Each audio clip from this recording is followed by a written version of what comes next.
There was a time when science fiction didn't look like science fiction, at least, not the kind studios were willing to admit. As filmmakers ventured into more cerebral, intimate, and politically loaded territory, the genre began to evolve.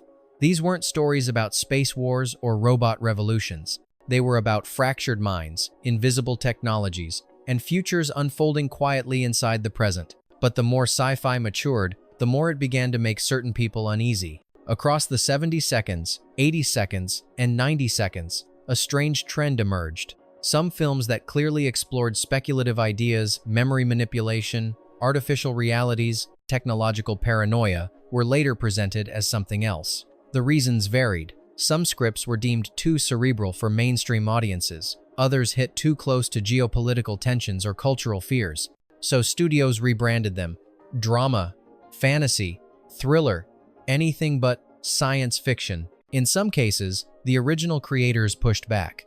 In others, they went quiet, watching their work disappear into genre ambiguity. But the DNA never changed. These films are still science fiction at their core. It's just that somewhere along the way, the label was quietly removed like a warning sign scraped off a locked door. And now, decades later, it's time to look again. This is Vaulted Futures. And here are 15 sci-fi films that weren't just miscategorized, they were intentionally disguised. 1. Stalker, 1979. They call it The Zone. No one knows what caused it, no one controls it, but somewhere deep inside, there's a room that grants what your heart truly desires if you survive long enough to reach it. Stalker is a pilgrimage through unknowable terrain. Physics bend, space folds, objects behave as if conscious. Three men walk forward, but it's never clear who or what is really guiding them. Soviet censors were uneasy. Western distributors avoided calling it sci-fi at all. They preferred philosophical journey, existential cinema, anything that didn't raise questions about forbidden spaces, state control, or unseen forces shaping human fate. But science fiction was always there. It lives in every puddle that reflects something unspoken, in every rusted pipe humming with unseen energy, in every step that might be your last, not because of traps, but because of what you carry inside. Stalker is not a film about the future. It's a film about what the future will do when it finds out what we want most and dares to give it to us. To Dead Ringers, 1984. Two men, one body of knowledge, twin gynecologists who share everything, names, lovers, obsessions. As their brilliance deepens, their tools become more intricate, more inhuman. They design surgical instruments not for medicine but for imagined anatomies. Dead Ringers unfolds like a psychological spiral, but at its core lies speculative horror, not in the supernatural sense, but in the technological. The film explores the idea that innovation doesn't require inspiration, it only needs obsession. And in this case, obsession takes the form of metal, glass, and blood. Cronenberg's story isn't science fiction by label. The studio pushed it as prestige horror, an arthouse drama about madness. But behind the medical veneer lies the true premise. What if science doesn't drift toward progress, but toward pathology? Dead Ringers isn't about twins. It's about the point where creation becomes contamination and where humanity becomes the test subject. 3. Solaris, 1972. Above a sentient ocean, a man stares into the past, but it stares back. Solaris is not a place you visit. It's a place that visits you, a planet that reads your mind and answers with form, with flesh, with memory that refuses to stay dead. Tarkovsky's vision doesn't dazzle with spacecraft or weaponry. Instead, it disassembles the human psyche under quiet pressure. A space station becomes a haunted house. Visitors find themselves confronted by versions of people they lost, loved, or betrayed resurrected, not through faith, but through cognition. Western distributors weren't sure what to do with it. To call it science fiction would have meant acknowledging that this wasn't just art, it was hypothesis. So they leaned into the philosophical, the metaphysical, anything to avoid admitting that Solaris was outthinking its genre. But Solaris remains one of the clearest definitions of sci-fi ever filmed. It doesn't speculate on technology, it speculates on consequence, on what happens when the universe finally learns how to answer us. 4. The Accidental Tourist, 1988. He writes travel guides designed for people who hate surprises, hotels that feel the same, meals that never challenge the palate, journeys that replicate the sensation of never leaving home. In The Accidental Tourist, Control becomes a way of life, and the world grows smaller because of it. On the surface, it's a drama about grief and healing, but buried inside is a speculative idea. What if emotional numbness isn't a symptom, but a system? What if the need for sameness becomes so strong, it starts to rewrite reality itself? The protagonist lives in a pattern so refined it borders on automation. His home, his habits, his interactions, everything optimized to remove friction. Early drafts of the script leaned harder into this, even suggesting a near-future society shaped by behavioral algorithms. But the final version was softened, reclassified, packaged for awards season. Still, traces remain. Watch closely, and the accidental tourist reveals a haunting possibility, a world so curated, so managed, that even grief becomes pre-programmed. And like many speculative futures, it arrives without fanfare, just quiet resignation. 5. The Man Who Fell to Earth, 1976. He arrives not in a flash of light, but in a whisper. An alien who looks human, behaves human, and yet never belongs. His mission is simple: save his dying world by blending into ours. But Earth doesn't welcome saviors, it dismantles them. In The Man Who Fell to Earth, Bowie plays an extraterrestrial trying to build a future out of human systems, capitalism, technology, trust. And those systems eat him alive. The film is layered with alienation, addiction, and corporate sabotage, all filtered through a lens of fragmented time and sensory overload. But when it was released, Sci-Fi took a backseat. Studios emphasized the film's surreal visuals and erotic undertones, calling it avant-garde, experimental drama.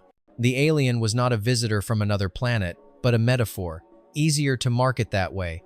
And yet, The Man Who Fell to Earth is pure science fiction, tragic, cerebral, and eerily predictive. It saw the world's trajectory, where technology fails not from lack of power, but from misuse, greed, and the slow erosion of hope. 6. The Reflecting Skin, 1990. Some nightmares wear the mask of summer. In The Reflecting Skin, golden fields stretch to the horizon, but something beneath the wheat rots slowly. A young boy wanders through a landscape filled with quiet decay, death disguised as sunlight, sickness hiding in ordinary gestures. The story flirts with gothic horror, a suspected vampire, strange disappearances, a sense of something not quite natural. But what unfolds is not supernatural, it's environmental. Illness creeps in, unexplained. Bodies behave strangely. Radiation, fallout, ecological mutation, never spoken aloud, but always implied. At the time, distributors called it a surreal coming-of-age tale. They avoided the sci-fi implications entirely. No one wanted to admit that the film might be diagnosing an invisible sickness no one was ready to face. A poisoned future masquerading as a myth. But The Reflecting Skin is speculative fiction in soft focus. It doesn't imagine monsters.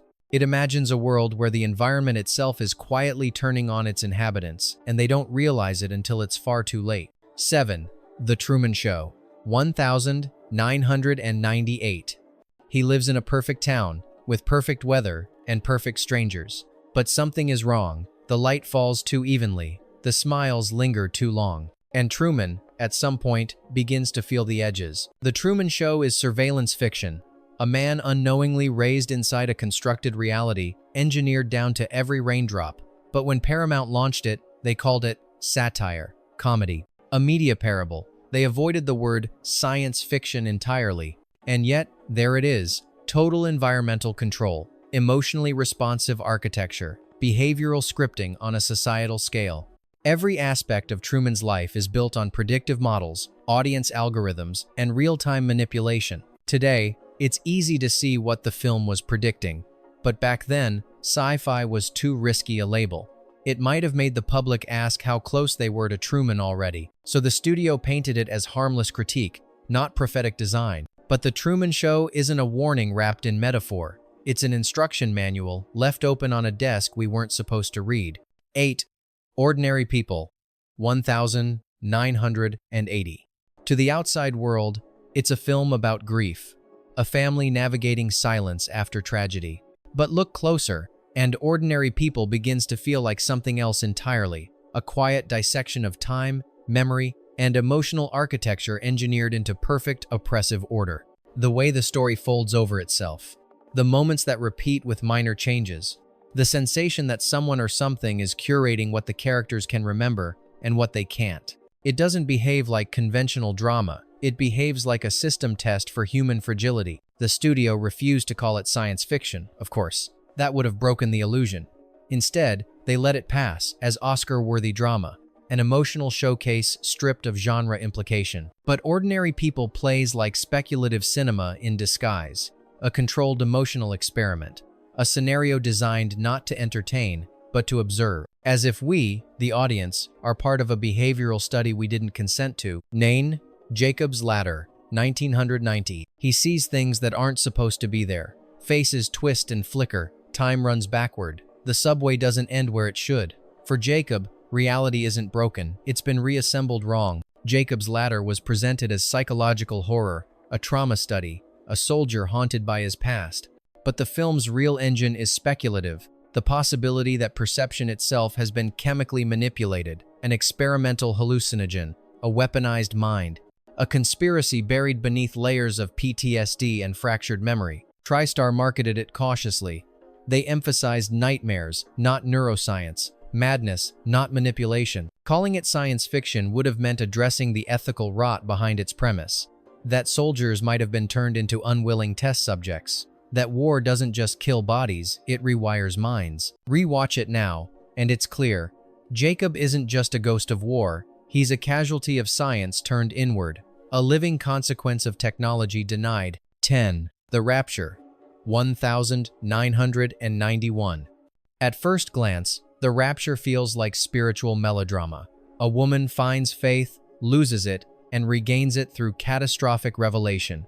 But as the story unfolds, something shifts quietly, then violently. The sky changes, reality tilts, and suddenly, we're not in theology anymore. We're in end times machinery. The film doesn't speculate on belief. It speculates on what happens if belief becomes literal. What if the apocalypse isn't allegory, but sequence? What if Judgment Day isn't abstract but timed? New Line Cinema feared this fusion. Religion and science fiction don't mix easily in the market, so they labeled it religious drama, cutting away at the film's speculative spine. The final act, a bold, unsettling vision of supernatural determinism, was framed as a matter of faith, not fiction. But The Rapture is science fiction, not for its effects, but for its courage.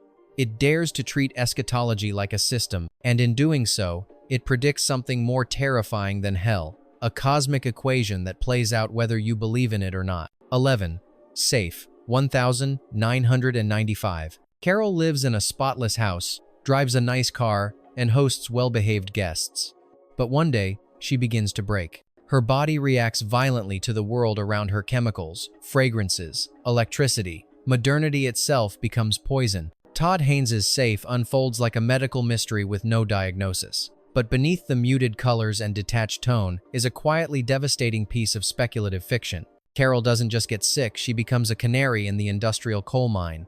A human body reacting too early, too clearly, to a future everyone else is still trying to deny. When it was released, Safe was called a psychological drama. Distributors buried the Sci-Fi under subtext, fearing it would alienate viewers who might not be ready to question the invisible toxicity of their daily lives. But Carol's descent into sterile bunkers and detox cults isn't metaphor. It's a speculative world creeping into ours, one air freshener at a time. We don't watch Safe for a diagnosis. We watch it to realize we've already started showing symptoms. 12. Brainstorm, 1983. What if we could record not just images, but sensations, emotions, pain, the moment of death itself? Brainstorm takes that idea and runs toward the edge of ethical collapse, powered by a piece of tech that looks more like a prototype than a prop. In the film, scientists invent a helmet that captures the full spectrum of human experience. Plug it into someone else's mind, and you're not just watching their life, you're living it. But when death gets recorded, and military eyes take interest, the invention shifts from miracle to weapon. MGM, faced with the sudden death of Natalie Wood during production, and a concept far more disturbing than it seemed on paper, took a defensive stance.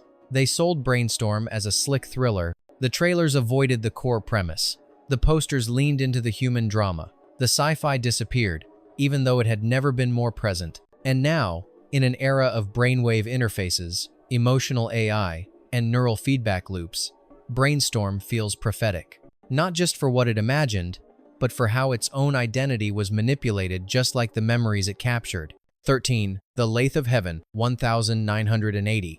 A man dreams, and the world rewrites itself. Not metaphorically, literally. Each night, he closes his eyes, and when he wakes, the fabric of reality has shifted subtly at first, then catastrophically. Only he remembers the world that came before. Based on Ursula K. Le Guin's haunting novel, The Lathe of Heaven is a film that dares to treat dreaming as world-building. Governments intervene. Scientists take interest. The power to reshape existence becomes a tool of control. And yet, when PBS aired it in 1980, the word science fiction was barely used. Marketing focused on the film's philosophical nature. The visual effects were downplayed. Viewers were encouraged to treat it as quiet thought piece, not speculative cinema. It's easy to see why. The film touches on race, war, overpopulation, and the ethical collapse that comes when one man's mind holds the pen to reality. These were volatile ideas, especially in the Cold War era. Better, perhaps, to let the film vanish under ambiguity than face what it was actually suggesting. The Lathe of Heaven doesn't just predict alternate timelines. It lived one where its identity was changed, and only now, decades later, are we remembering what it really was. 14. The Swimmer, 1968. A man in swim trunks appears in a friend's backyard and announces he will swim home through a series of neighboring pools. What begins as a surreal oddity quickly bends into something stranger, something that plays by rules reality never agreed to.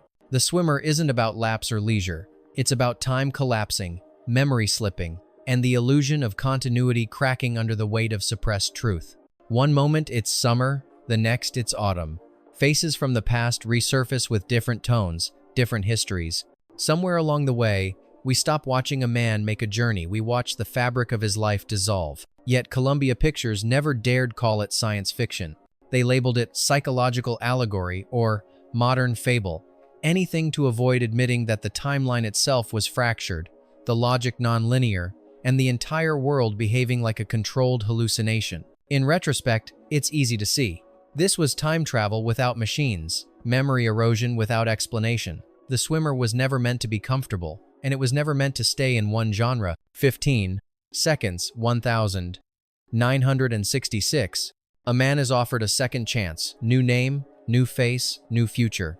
All it takes is signing away the one he already has. Seconds unwraps its premise like a slow-motion nightmare, where the promise of reinvention turns into a silent horror that can't be undone. The company offering this transformation seems surgical on the surface.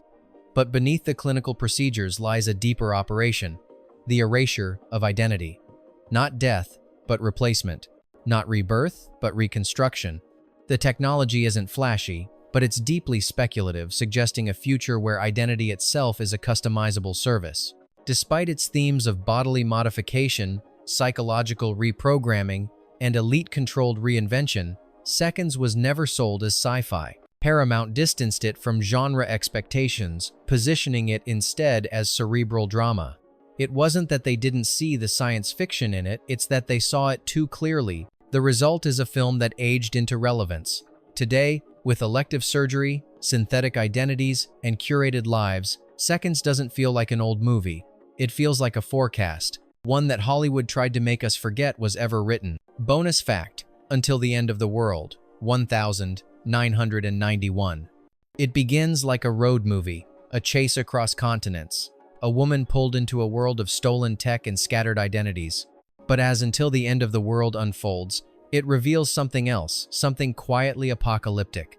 At its center is a device unlike any other. It records what people see, not just to play it back, but to store it, re-watch it, live in it. Dreams, memories, emotions, captured and looped endlessly. And once the mind learns to replay itself, it stops looking outward. It drowns in its own reflection. Wim Wenders crafted a film so sprawling, so forward-looking, that the studio panicked. The theatrical cut was hacked down.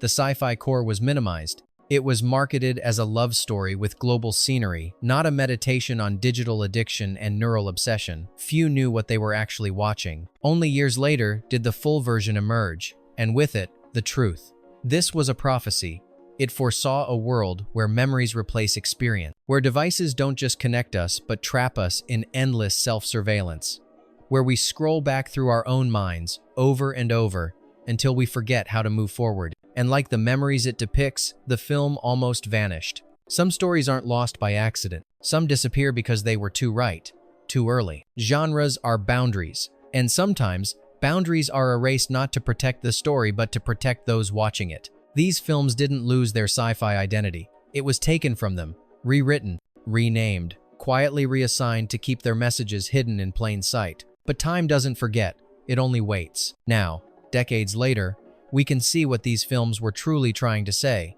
They weren't misfiled curiosities. They were early warnings, blueprints, maps of where we were headed, and in many cases, where we've already arrived. So now the question isn't whether they were science fiction, it's this: which of these films do you think saw the future too clearly? And which one still hasn't been fully understood?